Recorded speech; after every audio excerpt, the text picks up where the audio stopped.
welcome to our first year podcast. I'm Addie. I'm a peer mentor here at SDI, and today we have a special guest. Can you please introduce yourself? Hello, my name is Aaliyah. I am the LGBTQ+ intern here at SDI, and I am a senior. Yay! Okay, so this episode is coming out on National Coming Out Day. Woo! Yay! So, Aaliyah, would you possibly be able to give us a little summary of what that means? So, National Coming Out Day is a special occasion where people are invited to come out of the closet, which basically means we are opening our identities up to the people around us that we love and we trust. The best way to do that is to meet an individual that we're, say, calling a friend, a sibling, or even a parent, and we let them know, like, hey, I'm gay, or anything along those lines. It's a very special occasion we look forward to every October 11th, and we invite you to explore what that possibly could mean as we talk in today's episode. Yes. So, kind of getting into that, I wanted to ask you kind of what did it mean to come out for you personally? Well, I came out when I was a freshman in high school during an open house of all things, and at the time I kept hearing all of those awful stories about people getting bullied and harassed for coming out, so I felt very nervous, I felt very frightened. The only reason why I came out is because I had went to my high school's Gay Straight Alliance, and my mom was like, how come you've been staying after school every Thursday? She wasn't really mad or anything, it was just like, she just wanted to know, and I'm like, well, I don't know how else to tell you, but I'm pansexual, which is what I identified at the time, and she was just like, okay, cool. And I'm like, you're not mad? I'm like, she's like, no, why would I be mad? I've known for years. I'm like, what? So yeah, that's pretty much how it happened, and ever since then, on my birthday every year, she gives me rainbow balloons. Oh, that's really sweet. So, for me, I think I had kind of a different experience. It wasn't a negative experience necessarily. It was more like, I think the first time I came out, it was like in my car with my sister. Like, it was just like we were driving around. I don't even think the conversation came up naturally, but I felt the need to say it. And she had already come out prior, so it was like it didn't really feel like scary, but in a way it also did, because like even if you know that you're going to a safe person, I think sometimes the realization of your own identity and like verbally speaking it out to someone kind of is like, oh, I'm cementing this, like this is real. So that was like my very first experience. I think coming out for me was just kind of being like, I know this about myself, but now it's time for me to kind of legitimize it by like letting the ears of other people hear it. It didn't make me feel like more or less of what I was. It was just something that I needed to do for myself in terms of like acceptance and confidence, if that makes sense. Makes perfect sense. Yeah. So we kind of went over like the first person, like telling the first person, like how did that feel for you, like afterwards? Yeah, when I told my mom, I felt kind of weird. I felt nervous, as I said, but I felt better because that meant someone else knew, and that it was someone I trusted, and like knowing that she was okay with it and that she even knew without me having to say anything, I felt respected, I felt safe, I felt protected, and it made me feel comfortable knowing that somebody in my household had known, because at that point, it's like, we're going to a Gay Straight Alliance, of course, like some random students and a teacher at school knew, but they didn't know me personally, so to me it didn't really count, and I feel like maybe they all kind of felt that way in a sense, but some of them knew each other, so I can't really say that for certain, but coming out to someone that knows me and I know them felt secure. And it felt reassuring, and it gave me the confidence to come out to my friends. And then later, when I got a boyfriend, I came out to him as well. So it gives you that strength, oddly enough. Like that, being that, like to have that first person and to also be that first person, it really opens you up to new things. Yeah, and I feel like that's like something you don't ever forget. Like the first person you told, at least for me personally, I think that's kind of like a special moment where you say it out loud and it gets acknowledged by someone. And hopefully that's a positive acknowledgement. Absolutely. But I kind of wanted to touch on this idea of coming out being like this life-changing thing. Like there's like a black and white like filter uncovered and everything's all magical and perfect. Like I feel like in the media that's definitely a narrative that's pushed. Did you feel like an enormous change after you came out for the first time, or was it not all sunshine and rainbows? I mean, before I came out, I always kept hearing people say, like, oh, you have to be very careful. I came out to my mom and she was very awful to me afterwards, and, that those horrible things that have happened. And that was very prominent back in like 2016, 2017. So before I came out, I was very nervous. It felt like I was keeping a part of myself, like, closeted. No pun intended. It felt like I was being restricted, and it was a part of my identity that I really didn't want to hide. But at the same time, I was 14, I was scared, I didn't know what could happen, and I had no idea on like what my family stance was on the LGBTQ community. So it just really felt black and white for a while. I mean, being able to go to a club like that at school, even if at first it was secret, it felt good knowing that there were other people who felt mostly the same way. Because when you're a teenager, you're figuring things out. Especially when you're getting into high school, it was very, very weird.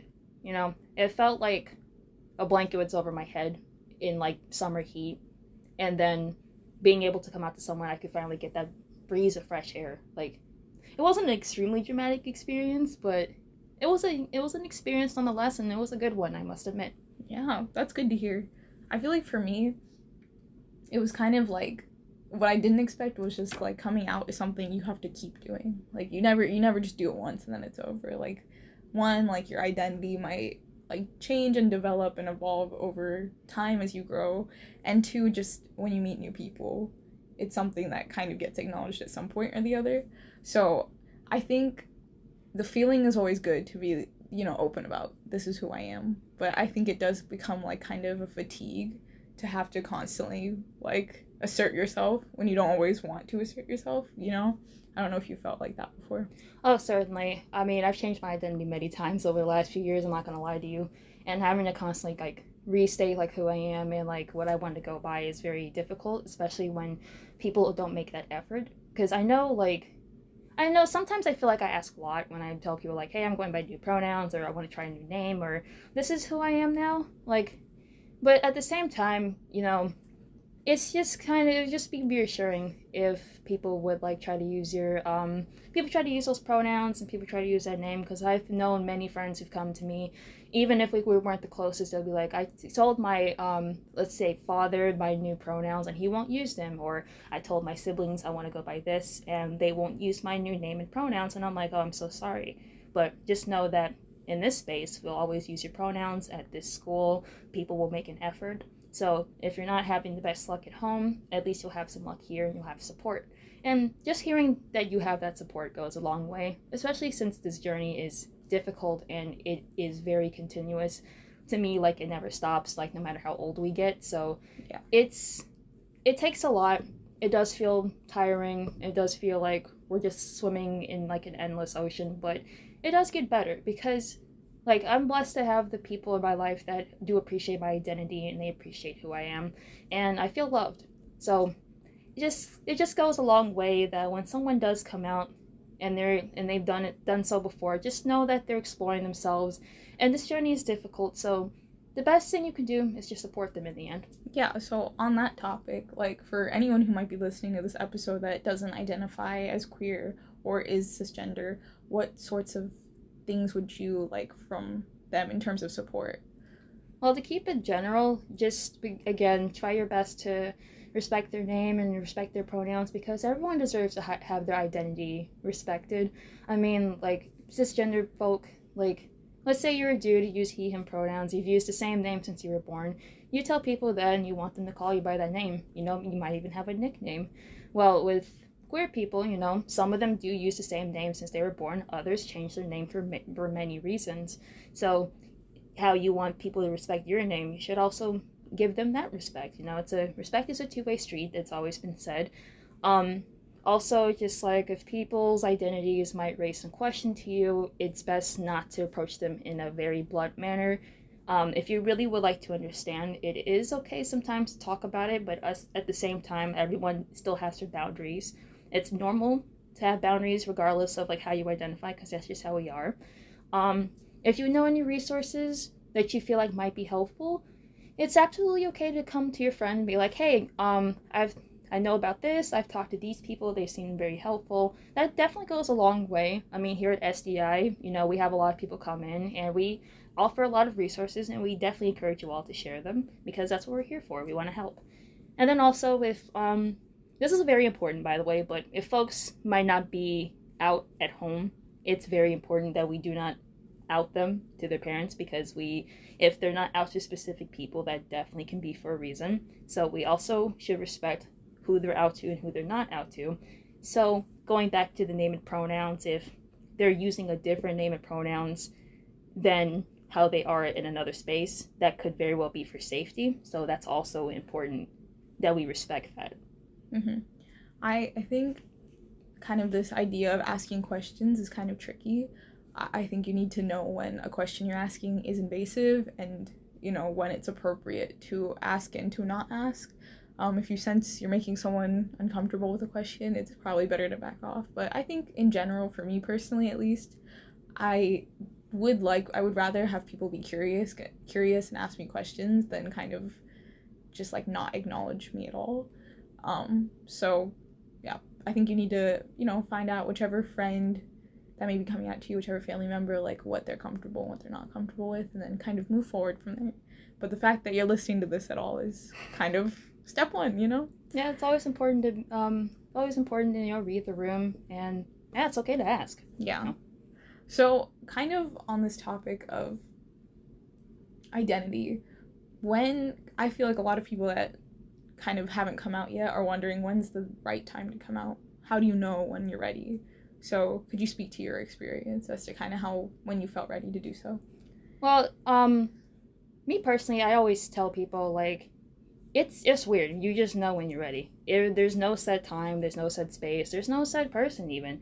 You just know deep down when you're ready to come out, and you absolutely should not let people force you to come out, and I can't stress that enough. We do have that one day of year, October 11th, where we are encouraging people to come out, but if you're not ready, you're not ready, and that's perfectly okay. You don't even have to come out on October 11th. You can come out like October 13th or Halloween or Thanksgiving, like whichever one is more comfortable for you. And also, you do not have to come out to every single person if you don't want to. That is completely up to you. When I came out to my mom for a while, she was the only person in my family who knew, and then my brother found out when he was old enough to really process that. It's a huge age gap between us, by the way. He's, still my little brother, but he understands and he also supports me. Like, he has many of his friends who are also identifying as a part of the community, and it's pretty cool to have that support from my younger sibling. Aside from him, all of my friends know, and my boyfriend, of course, knows. So, it's perfectly fine to come out to whoever you want to. It's just, I always say this, be ready. You only know for sure if you're ready deep down in your heart.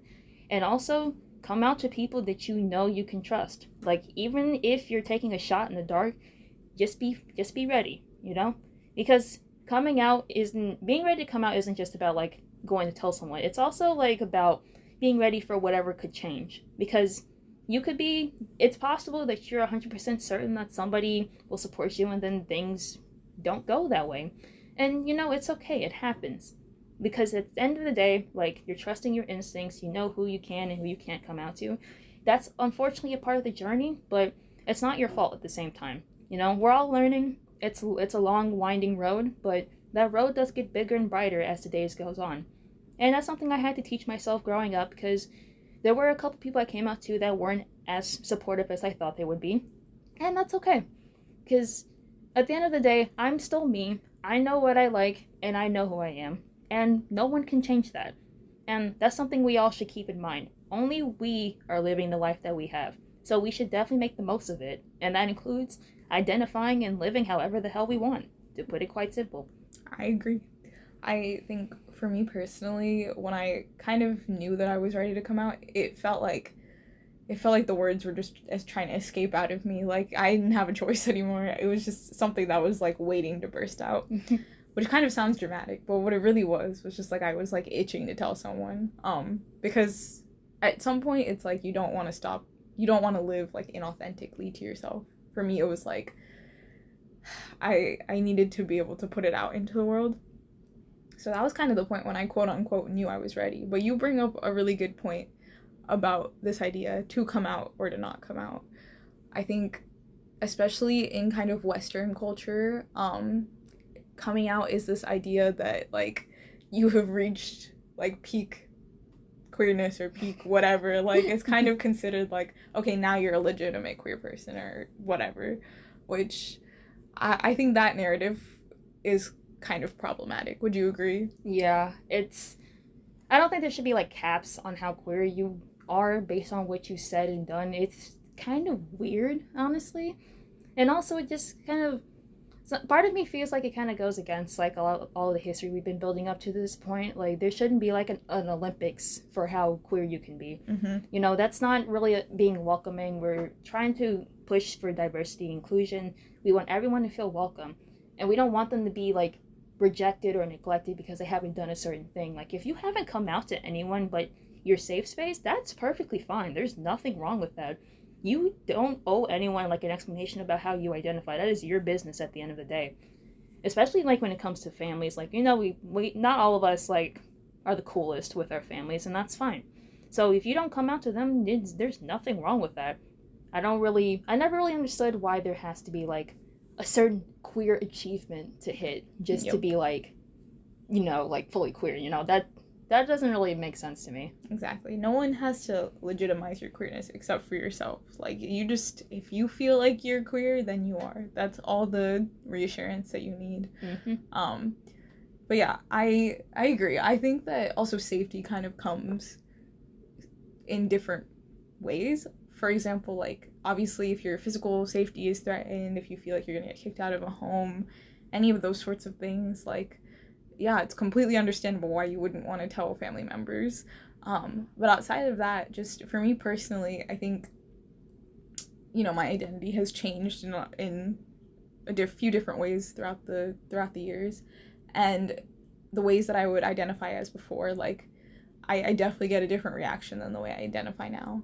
I used to identify as a lesbian. Now I don't feel like that completely encapsulates my entire identity, so now I identify as queer, but I feel like kind of like a 180 difference in like people's reaction to how I identify now. So I kind of found myself not really wanting to disclose that information in front of everyone, even if, you know, my physical safety wasn't threatened. Like, it was just kind of like a mental health thing, you know? Like, I was like, you know, this is an identity that I will share with the people that respect it, and no one else really needs to know, because that's what I was personally comfortable with. So if you ever find yourself in that situation, whatever being queer is to you, that's all that matters. It doesn't matter how other people perceive your queerness. Doesn't matter which labels you give to other people for them to acknowledge them or not. Everything is in you already. So I think that's important to stress. Have you ever had any experiences like that? Oh yeah, all the freaking time. Like, I've switched identity so many times, man. I started off as pansexual, then I was like a lesbian for like a month, and then bisexual, and then like even like with my gender, I started off as cis, and then I was like, I don't care what pronouns I use, I don't care how I identify, I dress however I want at this point. Then like just hit that non-binary train, alright? Like it's what I like. It's my favorite blanket. It's my favorite pair of pants. I wear my socks out on the outside of my pants, and I love that. I flaunt that, you know? If I want to dress, I dress however I want. I don't care about gender expression. I care about being warm, because it's cold here all the time. But I'm not going to let anyone, like, control my identity, because at the end of the day, that's not their life. And it's who I like. It's who I want to be. And that's perfectly fine. You know, I'm comfortable. I want to be as comfortable in my skin as I possibly can be. So it's like, if anyone's trying to force you to be a certain way, don't give in to that. You know, it's hard. It's easier said than done, but you have to remember that this is you. This is who you want to be, and this is who you are. It is no one else's responsibility. That's no one else's skin. That's no one else's experiences but yours. Because you never want to let those years get away from you. Use this time to really explore yourself, find out who you are, and just live that life. Because honestly, you might change your identity in like 5 to 10 years. You might change your identity next week. You might change your identity tomorrow. It happens, but you're figuring stuff out, and part of figuring stuff out is you learn new things about your community. Embrace that. Yep. Because that knowledge is going to take you very far one day. You just got to see. Yeah, I think that also we, as a community, I feel like we talk a lot about like the social pressures to kind of maintain like heteronormativity. We don't talk about the social pressures that come with kind of maintaining certain labels, like an idea of like how do I be like a legitimate lesbian? How do I be a legitimate gay person? Whatever it is, bisexual. Like we have kind of stereotypes as to what that means like within our own community and what is considered to be legitimate within our own community. So I think when it comes to kind of feeling like, oh, maybe I don't feel this way anymore and I want to kind of change how I identify, it can be difficult to like have to go through kind of the whole coming out process and being like, well, actually, I feel this way. Because personally, I felt like a need to maintain what people already thought of me because I didn't want to, I don't know, I didn't want to kind of fortify the existing kind of stereotypes of queer people, like, you know, not being able to make a decision and all of that sort of thing. So that was something I struggled with personally. Oh yeah, I definitely I felt that honestly. I don't understand like what legitimacy lies within our identities. I mean, everyone is different. Everyone's going to experience these things in their own ways. I don't see how one can be like a legitimate lesbian or legitimate trans person or legitimate anything. It's like there shouldn't be like a suit you have to wear to be these things, you know? Everyone experiences things like completely different, and that goes for anything. So it's honestly kind of exclusive, ironically, to put that kind of agenda on someone, because it's like it kind of feels like you're saying you have to do these stereotypes in order to be this person, which not only eliminates you as a person, but it also eliminates your experiences, and that's not what we should be focusing on as a community, because we need to lift each other up, you know, while we're continuing to fight for all that we're fighting for. We're not going to go anywhere by putting each other down. I also think that like these stereotypes and like kind of ideas of what you should act like and dress like if you identify by a certain something is all kind of centered in whiteness. Like growing up here in the US, but like my family is from India, I feel like I've definitely struggled with kind of like placing my identity within that, because like I want to dress a certain way or act a certain way, but in America, if I do that, that's not perceived as queer enough, versus in India, it might be perceived too queer or whatever. So I think kind of finding your place within all of that can be difficult, especially if you're not white, kind of struggling with, you know, your intersecting identities. Have you ever felt like that? All the time. And like, it kind of feels like, it kind of feels conflicting in a way, because, being black and being bisexual, I try to not care as much about how I dress, and it was very hard to grow out of that growing up, because I was always taught that women have to be very feminine. I was taught that I have to keep my hair a certain way. I was taught that like honestly, like from a religious standpoint, I didn't learn about like how good it was, or not good, but I didn't know like there was nothing wrong with being queer. Growing up, you know, I was raised Baptist, and all I knew was that like there were a lot of stereotypical people who were saying like, oh, being gay is bad and blah blah blah. And it's like, I know now not everyone thinks that, and I've grown past that point. But it's just like when you're growing up in those kind of households, it's like you have to push past that. And ironically, I wasn't taught that in my household. I actually had like an uncle who was queer, and he was out living his best life throughout the 80s, and unfortunately he was a victim of the AIDS epidemic, but my great grandma supported him regardless. He had support from his family, and he was out like living and loving what he did. And then as I got older, you know, finding out that my great grandma used to know and befriend a lot of trans people, a lot of drag queens and kings, it felt reassuring, because I'm like, we have this support in this side of the family, but at the same time I felt like I was being raised by like the stereotypes within my own personal communities. And growing out of that and learning that it's perfectly fine to be who I am, it's very scary, because I know like in parts of the black community there's a lot of raging homophobia, and it stems from a lot of different places. And I feel when I meet other black queer people who understand these struggles, who understands where I'm coming from, and I'm able to understand where they're coming from, and we can bond about that, it feels very magical. It feels like we're all in this little, we're all trying to find our way in the world, growing out of what we had learned. And having support from anyone in our families and especially in our community feels amazing. Especially, like, we all dress how we want at the end of the day. I wear, like, technically speaking, if someone looked at me off the street, they'd probably think I'm a boy, and I don't care. Like, I'm dressed this way, like, y'all, I'm wearing sweatpants, like, black. I'm wearing all black. I'm wearing a hat. My hair is mostly covered. I'm dressed this way because I'm cold, but also I'm comfortable, and I don't care. Because in the summertime, I wear booty shorts, you know? I wear tank tops. I dress however the frick I want, depending on the time of the year. Mm-hmm. Maybe I might dress hyper feminine, or I might dress hyper masculine. I might dress right in the middle. The point is, it's my clothes, it's my wardrobe, it's my money I'm spending on that wardrobe. That's my skin. Because either way, I'm going to be wearing my Nikes, and I'm going to be going about my day. So, like, if people want to say something, especially, like, if our elders have an issue with it, like those people down Michigan Avenue, if they want to preach to me that I'm going to hell because I'm wearing a rainbow flag, fine, I don't care. Yeah. I think you brought up a really kind of great point of kind of the magic of the community when it's like you're with your people. You know, back to the conversation about like whiteness being centered, I think there's no rule book for the rest of us about what it is to like navigate your queerness as a non-white person. And then, you know, when you go down deeper into your specific identities, all the other nuances that come with that. So especially if you're kind of like not in a place where your identity is represented that much around you, like for example, here at Columbia, I think in most of my classes, I'm usually the only brown person there, and I'm kind of used to that. But, you know, trying to find a community of like queer South Asian people, it's not easy. So it's easy to kind of feel like, how do I navigate this, like within my own like cultural like situation, like nuances, implications. I think that whatever you're doing right now, and if you're doing your best, like that's enough. I don't think you have to kind of prove yourself or try to align yourself with like the white standard of queerness.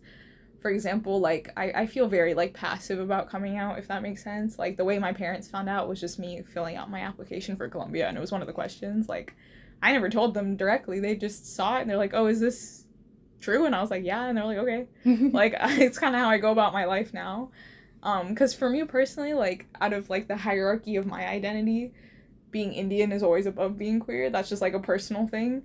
And other queer Indian people probably may not feel the same way. They might. But that's just kind of how I go about my life and my identity. Like all of these things make me up. They can't really be separated from each other.